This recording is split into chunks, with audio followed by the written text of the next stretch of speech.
أحمد الله حمد الشاكرين وأصلي وأسلم على النبي الأمين وعلى آله الطيبين الطاهرين وصحبه أجمعين وبعد আমার সম্মানিত ভাই বোনেরা, আসসালামু আলাইকুম ওয়া রাহমাতুল্লাহি ওয়া বারাকাতুহু।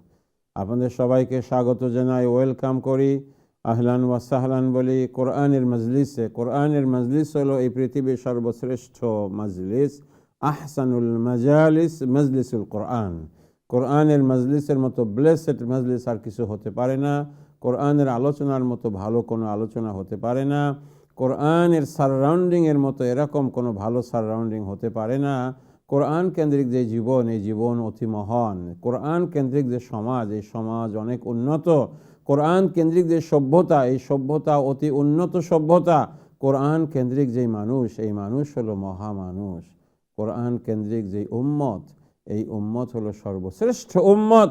কুনতুম খায়রা উম্মাহ উখরিজাত লিন-নাস, নিঃসন্দেহে তোমরা উত্তম জাতি, মানবতার কল্যাণের জন্য তোমাদেরকে সৃষ্টি করা হয়েছে, তোমাদেরকে আনা হয়েছে। আসুন নিজেরা নিজেদের কল্যাণ করি, মানুষের কল্যাণ করি, আর মানুষের কল্যাণ করে আল্লাহ রাব্বুল আলামিনের প্রিয় পাত্র হই। কোরআনের আলোকে আমাদের জীবনকে আলোকিত করি, কোরআনের রঙে নিজেদেরকে রঙিন করি, আর আমাদের সমাজকে আমরা আহ্বান জানাই, সমাজকে মোটিভেট করি, সমাজ যেন কোরআনের আলোয় আলোকিত হয়। আল্লাহ, তুমি আমাদের সমাজকে কোরআনের আলোয় আলোকিত করে দাও, আমিন ইয়া রাব্বাল আলামিন। আমার সম্মানিত ভাই বোনেরা, সূরা কাহাফ থেকে ধারাবাহিক আলোচনা আমরা করছি।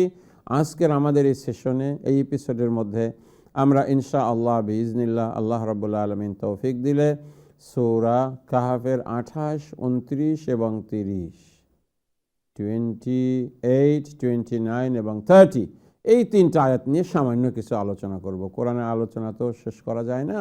কুল্লাউ কানাল বাহরু মিদাদাল লিকালিমাতি রাব্বি লানাফিদাল বাহরু ক্বাবলা আন তানফাদা কালিমাতু রাব্বি ওয়ালাউ জিইনা বিমিসলিহি মাদাদা।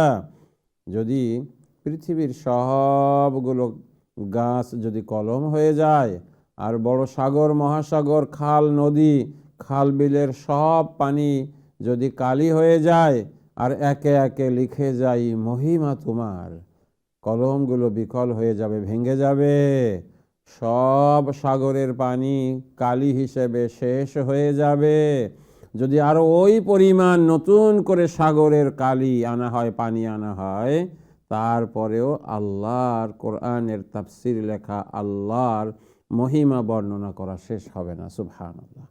আমরা এরপরেও আপনার সিন্ধু থেকে বিন্দু নেওয়া, বড় সাগরের কাছে গিয়ে টুনটুনি তার ছোট্ট আপনার দিয়ে, মুখ দিয়ে, ঠোঁট দিয়ে, যেমন বড় সাগর থেকে সামান্য কিছু উঠালে সাগরের কিছু আসে যায় না, কোরআনের মতো মহাসাগর থেকে আমরা টুনটুনি পাখির মতো দেখি ওরকম ছোট্ট কোনো কিছু নিয়ে নিজেদের জীবনকে পরিবর্তন করতে পারি কিনা। আল্লাহ যেন তৌফিক দান করেন আমার ভাইয়েরা। কাজে আমাদের আহ্বান হলো, আসুন কোরআন পড়ি, কোরআন শিখি, কোরআন দিয়ে জীবন গড়ি। আমরা যেন কোরআন পড়ব, কোরআন শিখব, কোরআন দিয়ে জীবন গড়ব। আসুন আমরা সরাসরি আলোচনায় যাই। আউযু বিল্লাহি মিনাশ শাইতানির রাজিম, বিসমিল্লাহির রহমানির রহিম। واصبر نفسك مع الذين يدعون ربهم بالغداة والعشي يريدون وجهه ولا تعد عيناك عنهم تريد زينة الحياة الدنيا ولا تطع من أغفلنا قلبه عن ذكرنا واتبع هواه وكان أمره فرطا وقل الحق من ربكم فمن شاء فليؤمن ومن شاء فليكفر إنا أعتدنا للظالمين نارا أحاط بهم سرادقها وإن يستغيثوا يغاثوا بماء كالمهل يشوي الوجوه بئس الشراب وساءت مرتفقا إن الذين آمنوا وعملوا الصالحات ইন্না লা নুদিউ আজরা মান আহসানা আমালা। আমার সম্মানিত ভাই বোনেরা, আল্লাহ রাব্বুল আলামিন আল্লাহর নবীকে ইনস্ট্রাকশন দিচ্ছেন যে আল্লাহ রাব্বুল আলামিনের কাছে ইম্পর্টেন্ট হলো তারা যারা আল্লাহর পথে থাকে, আল্লাহর ইবাদত করে। তারা গরিব হতে পারে, মিসকিন হতে পারে, অসহায় হতে পারে, রাস্তার মানুষ হতে পারে, কিন্তু আল্লাহর কাছে তারা অনেক মূল্যবান।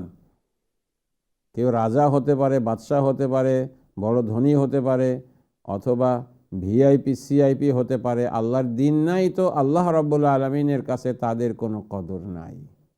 সেজন্য আল্লাহ সুবহানাহু ওয়া তাআলা এই ব্যাপারে আমাদেরকে বলছেন, ওয়াসবির নাফসাকা, হে নবী আপনি সবর করে থাকবেন তাদের সাথে। কাদের সাথে সবর করে থাকবেন? মা'আল্লাযীনা ইয়াদউনা রাব্বাহুম বিল গাদাতি ওয়াল আশি, তাদের সঙ্গে আপনি সবর করে থাকবেন যারা আল্লাহ সুবহানাহু ওয়া তাআলার সাথে থাকে এবং আল্লাহ রাব্বুল আলামিনকে যারা ডাকে, আহ্বান জানায়, তাদের সঙ্গে আপনি থাকবেন। আপনি অন্যদের সাথে চলে যাবেন না। কাজেই আপনি কি করেন? ওয়ালা তা'দু আইনাকা আনহুম, আর আপনি তাদের থেকে কোনো সময় আপনার চোখকে ঘুরিয়ে নেবেন না। তুরিদু জিনাতাল হায়াতিদ দুনিয়া, দুনিয়ার টাকা পয়সা চেয়ে, দুনিয়ার চাক চমক চেয়ে তাদের থেকে কখনো আপনার দৃষ্টিটাকে আপনি ফেরাবেন না, কারণ এরা হলো রব্বুল আলামিনের কাছে মোর ইম্পর্টেন্ট। ওয়ালা তুতি' মান আগফালনা কলবাহু আন যিকরিনা ওয়াত্তাবা হাওয়াহু ওয়া কানা আমরুহু ফুরুতা, হে নবী আর তাকে আপনি কখনো অনুসরণ করবেন না।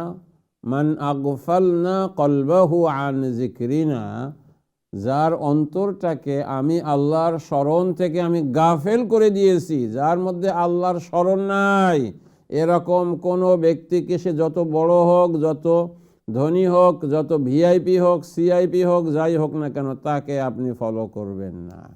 ওয়াত্তাবা হাওয়াহু, এবং যারা তাদের খায়সাতে নাফসানি, ডিজায়ারকে ফলো করে চলে, তাদেরকে আপনি করবেন না। ওয়া কানা আমরুহু ফুরুতা, এবং তাদের সব বিষয়গুলো কিন্তু ডিস্ট্রয় হয়ে গেছে, নষ্ট হয়ে গেছে। আপনি তাদেরকে কখনো আপনি ফলো করবেন না। বরং গরিব হোক, আপনার কম ধনী হোক, এদের সঙ্গেই আপনি থাকবেন।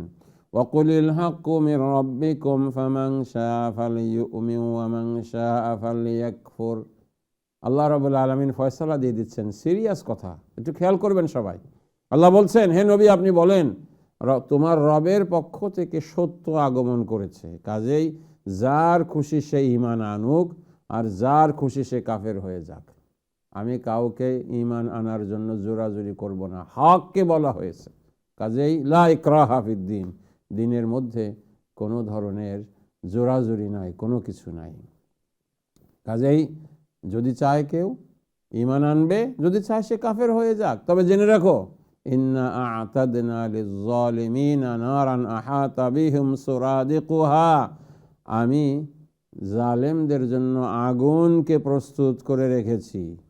আর এই আগুন এমন বড় বড় আগুন যে তার বড় বড় পিলারগুলো তাদেরকে বেষ্টন করে রাখবে, সারাউন্ড করে রাখবে।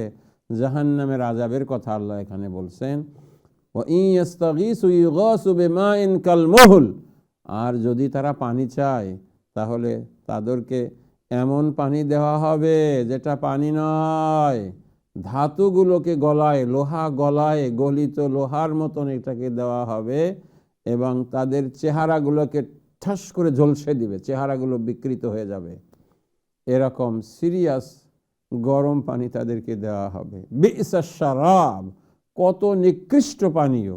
ওয়াসাআত মুরতাফাকা, আর এই জায়গাটা কতই না খারাপ। আল্লাহ তুমি আমাদেরকে হেদায়েত করো, আমাদেরকে হেফাজত করো। এরপর আল্লাহ রাব্বুল আলামিন আবার আশার কথা বলছেন। এতক্ষণ নিরাশার কথা ছিল, আযাবের কথা ছিল। ইন্নাল্লাযীনা আমানু ওয়া আমিলুস সালিহাত ইন্না লানুযিউ আজরা মান আহসানা আমালা। নিশ্চয়ই যারা ঈমান এনেছে আর ভালো কাজ করেছে, আমি আল্লাহ তাদের আমলকে কখনো নষ্ট করি না। আমরা যারা ঈমান এনেছি, আমাদের ঈমান দুর্বল হতে পারে, কিন্তু আমরা তো ঈমান এনেছি। আমাদের আমল করার চেষ্টা করি, শয়তানের ওয়াসওয়াসায় পড়ে আমলগুলো আবার দুর্বল হয়ে যায়। এই আয়াত হলো আমাদের আশা ভরসা, আমাদের নাজাতের পথ। ইন্নাল্লাযীনা আমানু ওয়া আমিলুস সালিহাতি ইন্না লা নুদিউ আজরা মান আহসানা আমালা। যদি ঈমান আনতে পারি আমরা আর আমলে সালেহ করতে পারি, আল্লাহ রাব্বুল আলামিন আমাদের আমলগুলোকে তাহলে ধ্বংস করে দিবেন না। আমার ভাইরা বোনেরা, রাব্বুল আলামিনের কাছে আমরা চাই আল্লাহ যেন আমাদের আমলগুলোকে ধ্বংস করে না দেন। কিয়ামতের ময়দানে এমন হবে, আল্লাহ নবী বলেন, এমন মানুষ কিয়ামতের ময়দানে উঠবে, দেখা যাবে পাহাড় সমান নেকি নিয়ে উঠেছে, কিন্তু পাহাড় সমান নেকি তার কোনো ফায়দা দিবে না। আন্নাহু কদ্দারা বাহাজা ওয়াদ কদ শাতামা হাজা, কাউকে সে মেরেছে, কারোর উপরে জুলুম করেছে, এবং তাদের প্রত্যেককে নেকি দিতে দিতে তার নেকি সব শেষ হয়ে যাবে। এরপরে তাদের গুনাহগুলোকে তার ঘাড়ে চাপিয়ে দেওয়া হবে এবং অন্য মানুষের গুনাহকে নিজের ঘাড়ে নিয়ে নিজের সব নেকিকে অন্যকে দিয়ে জাহান্নামের মধ্যে নিক্ষিপ্ত হবে। আল্লাহ নবী বলেন, কিয়ামতের ময়দানে সব থেকে মুফলেস হলো এই ব্যক্তি। মুফলেস মানে হলো সব থেকে দুর্ভাগা, সব থেকে গরিব, সব থেকে নিঃস্ব, সবচেয়ে অসহায়, হেল্পলেস, মিজারেবল পার্সন হলো ওই ব্যক্তি। অনেক নেকি নিয়ে কিয়ামতের ময়দানে উঠে সব নেকি অন্যকে দিয়ে, অন্য মানুষের বদিকে, অন্য মানুষের বদ আমলকে নিজের ঘাড়ে নিয়ে, অন্যের দায় দায়িত্ব নিজের ঘাড়ে নিয়ে জাহান্নামে যাওয়া, এটাই হলো সব থেকে বড়। আমার ভাইরা, আমার বোনেরা, সেজন্য আল্লাহর কাছে আমাদের দোয়া এবং চেষ্টা, আমরা যেন এরকম কোনো সিচুয়েশনের মধ্যে না পড়ি। আসুন আমরা দেখি এই আয়াতগুলো থেকে আমরা কি শিক্ষা গ্রহণ করতে পারি। প্রথম আয়াত যেটা, আয়াত নম্বর 28, আল্লাহ রাব্বুল আলামিন, আল্লাহ নবী তো শুধু নবী না, আল্লাহ নবী একটা রাষ্ট্রের প্রধান। আল্লাহ নবীর কাছে কত মানুষ আসে, কত ভিআইপিরা আসে, কত মানুষরা আসে, কত গরিবরা আসে। কোনো ভিআইপির তিনি কোনো বেড়া জালে পড়ে কোনো আল্লাহর মুখলিস বান্দাকে আল্লাহর নবী যেন কখনো ইগনোর না করেন, এই লেসন আল্লাহ নবীকে দিচ্ছেন, যেটা আমরা যারা সামান্য দাওয়াতের কাজ করি আমাদের জন্য কিন্তু বড় লেসন। যে আল্লাহর কাছে ইম্পর্টেন্ট হলো যারা আল্লাহকে ডাকে, আল্লাহর উপরে ঈমান আনে, তার চেহারা কেমন, তার কাপড় চোপড় কেমন, তার সামাজিক স্ট্যাটাস কেমন, সামাজিক মর্যাদা কেমন, তার টাইটল কেমন, প্রাইম মিনিস্টার, প্রেসিডেন্ট, এমপি, দেন প্রিন্সিপাল, দেন খতিব, দেন আলেম, দেন ডক্টর, দেন ইঞ্জিনিয়ার, দেন সলিসিটার, দেন ব্যারিস্টার, এগুলো আল্লাহ রাব্বুল আলামিনের কাছে মোটেই ইম্পর্টেন্ট না। রাব্বুল আলামিনের কাছে ইম্পর্টেন্ট হলো যে আল্লাহকে যে ডাকে, আল্লাহর কাছে যে হাজিরা দেয়। সেজন্য আল্লাহ রাব্বুল আলামিন তো আল হাকাম আল আদল, আল্লাহ সব কিছু জানেন। আল্লাহ নবীকে বলছেন, ওয়াসবির, যদি এই গরিবদের সঙ্গে থাকতে তোমার কষ্টও হয়, সবর করে থাকবা, কারণ এটাই তোমার দায়িত্ব, এরা হলো তোমার আসল লোক। ওয়াসবির নাফসাকা মা'আল্লাযীনা ইয়াদউনা রাব্বাহুম বিল গাদাতি ওয়াল আশি ইউরিদুনা ওয়াজহাহ, সকালে বিকালে যারা আল্লাহকে ডাকে, আল্লাহর সন্তুষ্টি চায়, তাদের সঙ্গে তুমি থাকবে, আর তাদের থেকে কখনোই চোখ ফিরিয়ে নিবে না দুনিয়াকে চেয়ে। দেখেন, আপনারা হাতেম তাইয়ের নাম, হাতেম আত-তাই, তার ছেলের নাম হলো আদি ইবনু হাতেম। জাহিলি জামানা থেকে এই হাতেম তাই খুব দানশীল ছিল, মেহমান নেওয়াজ ছিল। ওই জন্য হাতেমকে বলা হয় হলো মেহমানদারির এক্সাম্পল আরব সভ্যতার মধ্যে। তার ছেলে হলো আদি ইবনু হাতেম। তারা এমনি খ্রিস্টান ছিল এবং প্রচণ্ড ধনী ছিল এবং রাজা বাদশাহ ছিল তারা। আদি ইবনু হাতেম মদিনাতে আসে আল্লাহ রসুলকে দেখার জন্য, যে আমি গিয়ে দেখি যে নবী হয়েছেন, ওনার অবস্থাটা কি। মুসলমান তখনও হন নাই। আদি ইবনু হাতেম তিনি মদিনায় গিয়ে মসজিদে নববীতে হাজির হয়ে দেখতে পারলেন যে সব গরিব যারা আছে, এই বেলালের মতন গরিব, এই খাব্বাব সোহাইবের মতন যারা আছে, এরপরে আরও যারা আছে, সমস্ত গরিব লোকজন হলো ওনার অনুসারী। তার মনে সন্দেহ হইল, এত গরিব লোকজন নিয়ে উনি কি করবে? দুনিয়াকে বিজয় করবে বলে, কেমনে বিজয় করবে? রাসূলুল্লাহ সাল্লাল্লাহু আলাইহি ওয়াসাল্লামের সঙ্গে কথা বলে বললেন যে এদেরকে দিয়ে আপনি কিভাবে দেশ জয় করবেন? আল্লাহর নবী আদিকে বলেন, আদি দেখো, যদি তুমি মুসলমান হও আল্লাহ রাব্বুল আলামিন, তাহলে এখন তো তুমি তোমার সম্প্রদায়ের লিডার, সমস্ত পৃথিবীর লিডার আল্লাহ তোমাদেরকে বানিয়ে দিবেন। আর পারস্য সম্রাট কিসরা যে আছে, এই কিসরার যত সম্পত্তি আছে একদিন আল্লাহ রাব্বুল আলামিন ওই সম্পত্তি তোমাদের হাতে দিয়ে দিবেন। আদি তো এই কথা শুনে অবাক, যে মুহাম্মদ তুমি কি বলছো? কোন কিসরার কথা বলছে? কিসরা হরমুজ? যে কিসরা হরমুজ যে বাদশাহ, পারস্য সম্রাট, এত সম্পদের মালিক, বিলিয়ন মিলিয়ন ট্রিলিয়নের মালিক, যে এত সোনার উপর মালিক, এত কিছুর মালিক, এত ঘোড়া, এত সম্পত্তি এবং এত জায়গা জমি এবং এত পাওয়ারফুল, তুমি কি কিসরা হরমুজের কথা বলছো? তখন আল্লাহ রাসূল হেসে বলছেন, নাম কিসরা হরমুজ, হ্যাঁ আমি তার কথাই বলছি। পারস্য সম্রাটের যত ট্রেজার আছে, যত সম্পত্তি আছে, যত সেভিংস আছে, এই সব সম্পত্তি তোমরা মুসলমান হলে আল্লাহ রাব্বুল আলামিন তোমাদের হাতে ন্যস্ত করবেন। কথাটা শুনে আদির বিশ্বাস হলো না, তারপরেও সে মনে করলো হইলে তো হতেও পারে। এরপরে আদি তিনি মুসলমান হয়েছেন। এরপরে আদি ইবনে হাতেম তিনি এই হাদিস বর্ণনা করতেন এবং সবসময় বর্ণনা করতে গিয়ে তিনি কাঁদতেন, আর কেঁদে কেঁদে বলতেন, মুহাম্মদুর রাসূলুল্লাহ সাল্লাল্লাহু আলাইহি ওয়াসাল্লাম আমাদেরকে যেই বিজয়ের সুসংবাদ দিয়েছিলেন, এই বিজয় আমি নিজে চোখে দেখেছি। আর আল্লাহর কসম করে বলি, কিসরা হরমুজ, এই যে পারস্য সম্রাটের ট্রেজারগুলো, ধন সম্পত্তিগুলো যারা ওপেন করেছে, যাদের হাতে আল্লাহ বিজয় দিয়েছে, আমি আদি, আমার মতন অধম আমি একজন ছিলাম। কাজেই মুহাম্মদুর রাসূলুল্লাহ সাল্লাল্লাহু আলাইহি ওয়াসাল্লাম মিথ্যা বলেন নাই। মা কাযাবা রাসূলুল্লাহ সাল্লাল্লাহু আলাইহি ওয়াসাল্লাম। আমার ভাইয়েরা, আমার বোনেরা, এজন্য ইসলামটা হলো একটা অপটিমিস্টিক রিলিজিয়ন, একটা পজিটিভ রিলিজিয়ন, ইতিবাচক আমরা সবসময় থাকি। দেখেন আল্লাহর নবী কষ্টের মধ্যে থেকেও মানুষকে অনেক বড় বিজয়ের সুসংবাদ দেন। আপনাদের আরেকটা কথা বলি ভেরি কুইকলি, সময় অনেক সময় কুলায় না। আল্লাহ রসুল যখন হিজরত করে মক্কা থেকে মদিনায় আসবেন, সুরাকা বিন মালিক ছিল হলো সব থেকে দ্রুতগামী মানব, তার ঘোড়া ছিল মানে সব থেকে দ্রুতগামী ঘোড়া। তিনি আল্লাহ রসুলকে পেয়ে গেছিলেন, কিন্তু তার ঘোড়ার মানে পাগুলো বালুর মধ্যে ঢুকে যায়, সে আল্লাহ রসুলকে প্রথমবার ধরতে পারে নাই। পরে বললেন, মুহাম্মদ তুমি মনে হয় ঘোড়াকে জাদু করছো, একটু দোয়া করো ঘোড়াটা ঠিক হয়ে যাক, আমি ফিরে যাব। আল্লাহ রসুল দোয়া করেছেন, ঠিক হয়ে গেছে, কিন্তু ফিরে যায়নি। এরপরে আবার দেখা গেছে সেকেন্ড টাইম ট্রাই করেছে, থার্ড টাইম আল্লাহ নবী বলেছেন, সুরাকা তুমি আমাকে ধরতে পারবে না, কারণ আমি তো নবী। সুরাকা বললেন, মুহাম্মদ তোমাকে যদি আমি না ধরি তাহলে আমার পুরস্কারটা কি?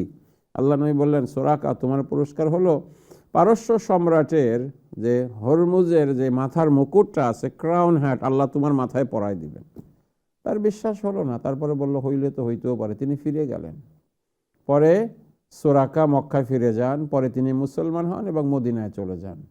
আল্লাহ রসুল তো মদিনায় গিয়ে 10 বছর বেঁচে ছিলেন। সুরাকা কিন্তু তার এই পারস্য সম্রাটের মাথার মুকুট পায় নাই। আবু বকর রাদিয়াল্লাহু তাআলা আনহু তিনি 2.5 বছরের খলিফা হলেন, সুরাকা তার পারস্য সম্রাটের মুকুট পেল না। ওমর আব্দুল খাত্তাব রাদিয়াল্লাহু আনহু যখন খলিফা, তখন পারস্য সাম্রাজ্য, ইরানিয়ান কান্ট্রি বিজয় হলো। গনিমতের মাল সব আমিরুল মুমিনিন ওমরের কাছে এসে হাজির। তিনি দেখতে পাইলেন যে পারস্য সম্রাটের মাথার মুকুট জলজল করতেছে। তিনি এটা হাতে নিলেন, হাতে নিয়ে বলেন, আইয়ুহান নাস আইনা সুরাকা, মানুষেরা সুরাকা কোথায় আছে? সুরাকাকে কি আমার কাছে কেউ নিয়ে আসতে পারবা? সুরাকা বিন মালিক অনেক বিরুদ্ধ হয়ে গেছেন। আমিরুল মুমিনিন হযরত ওমরের সামনে আনা হলো, মসজিদে নববীতে নিয়ে আসা হলো। হযরত ওমর নিজে হাতে পারস্য সম্রাটের মাথার মুকুটটা সুরাকার মাথায় পরিয়ে দিলেন। পরিয়ে দিয়ে তিনি বললেন, ইয়া সুরাকা মা কাযাবা রাসূলুল্লাহ সাল্লাল্লাহু আলাইহি ওয়াসাল্লাম। সুরাকা, জেনে রাখো আল্লাহর নবী মিথ্যা বলেন নাই। তিনি হিজরতের সফরে তোমাকে ওয়াদা করেছিলেন, তুমি পারস্য সম্রাটের মাথার মুকুট তোমার মাথায় পরানো হবে। এই তোমার পারস্য সম্রাটের মাথার মুকুট তোমার মাথায়।